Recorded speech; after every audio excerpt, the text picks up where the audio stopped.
नमस्कार दोस्तों, कैसे हो मेरी प्यारी सी ब्यूटीफुल फैमिली। आई होप आप सभी स्वस्थ होंगे और सेल्फ लव करके अपनी सेल्फ ग्रोथ पर ध्यान दे रहे होंगे। दोस्तों, हमारे लिए सेल्फ लव करना इतना ज़रूरी होता है जितना शायद हमारे शरीर के लिए भोजन। क्योंकि अगर हम खुद से प्रेम नहीं करते हैं, खुद को इम्पोर्टेंस नहीं देते हैं, तो कोई भी हमसे प्यार नहीं करता। क्योंकि हम दूसरों के लिए बिल्कुल भी बेकार की चीज़ बन जाते हैं। उन्हें ये एहसास हो जाता है कि हम खुद को वैल्यू नहीं करते। जैसे सामने वाला हमें नचाएगा, हम नाच लेंगे, और जैसा वो हमें रुलाएगा, तड़पाएगा, हम यही कंडीशन अप्लाई अपने ऊपर कर लेंगे जैसा सामने वाला चाहता है। क्योंकि उसे हमारी कमज़ोरी पता है कि हम ना तो खुद को प्यार करते हैं, ना हमारे पास खुद को करने के लिए कुछ है जिससे हम अपने आप को बिजी कर सकें।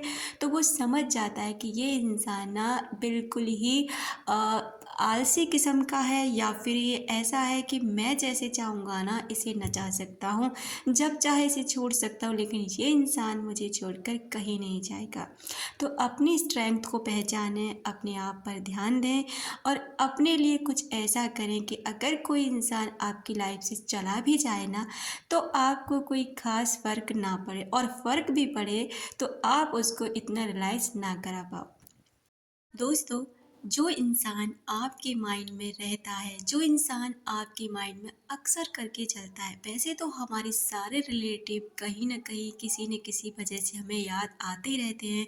क्योंकि हमारे थॉट्स ही इस तरीके के होते हैं। एक दिन में 60 से 70 हज़ार थॉट्स हमारे माइंड में चलते हैं, और इनमें से कुछ तो बिल्कुल बेकार के होते हैं, आते हैं चले जाते हैं। कुछ स्टेबल होते हैं कि लगातार उस पर काम कर रहे होते हैं।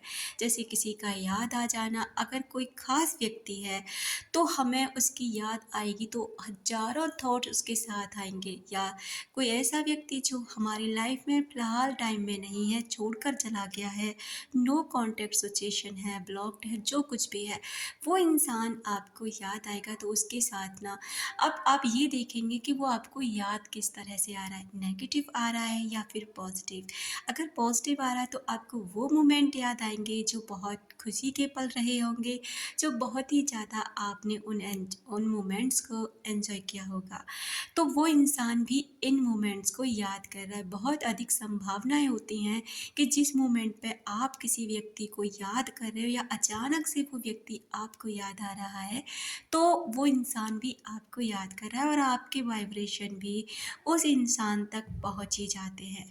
तो अक्सर करके ऐसा होता है दोस्तों कि अगर आपको भी कोई व्यक्ति अचानक से याद आता है ना, तो ये बहुत बड़ा साइन होता है कि सामने वाला व्यक्ति भी आपको याद कर रहा है।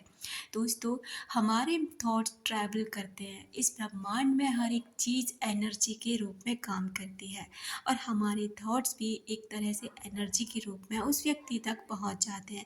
वो फील कर लेता है कि आप उसे याद कर रहे हैं, तो क्यों ना आप उसे खुश होकर करें, जिससे वो खुशी के वाइब्रेशन उस इंसान तक पहुँचे। और जब आपकी खुशी के वाइब्रेशन उस इंसान तक पहुँचते हैं तो वो भी आपको ऐसे याद करता है। देखो, जाने वाला इंसान लाइफ से जा चुका होता है, उसे आप नहीं रोक सकते। आप जितना उसके पीछे भागेंगे, जितना उसको जहेज करेंगे, जितना आप उसको कॉल और मैसेज करेंगे, उतना ही आप अपने आप को गिराएंगे। क्योंकि आप अपनी वैल्यू उसको दिखा रहे हैं कि आपकी कोई वैल्यू नहीं है। इसलिए अगर कोई इंसान आपसे मुंह मोड़ना चाहता है, आपको छोड़ के जाना चाहता है, आपसे रिश्ता नहीं रखना चाहता, तो खुशी खुशी इस इंसान को विदा कीजिए। बिल्कुल मत उसके सामने किड़किड़ाओ, परेशान हो। बिल्कुल, अगर वो इंसान रहना नहीं चाहता है ना, तो उसने आज नहीं बल्कि बहुत पहले ही मन बना लिया होता है आपकी लाइफ से जाने का। और आप इस भ्रम में रहते हैं कि नहीं, वो अचानक से जा रहा है। देखो, जाने वाले को कोई नहीं रोक सकता, लेकिन हाँ, आप अपने ऊपर काम करके, आप अपनी ग्रोथ करके, अपने आप को प्यार करके, अपनी वैल्यू ऐड करके ये एहसास ज़रूर करा सकते हैं कि तूने क्या खो दिया। एक हीरा तूने अपने हाथ से गंवा दिया, एक ऐसे इंसान को गंवा दिया जो सिर्फ तेरे लिए था, और मैंने ऐसे इंसान को गंवाया जो सबका था। तो दोस्तों, अपने आप पर हमेशा प्राउड करें, अपने आप को हमेशा प्यार करें, और किसी के प्यार के पीछे इतना ना भागें जितना आपको वो परेशान कर दे। Thank you so much.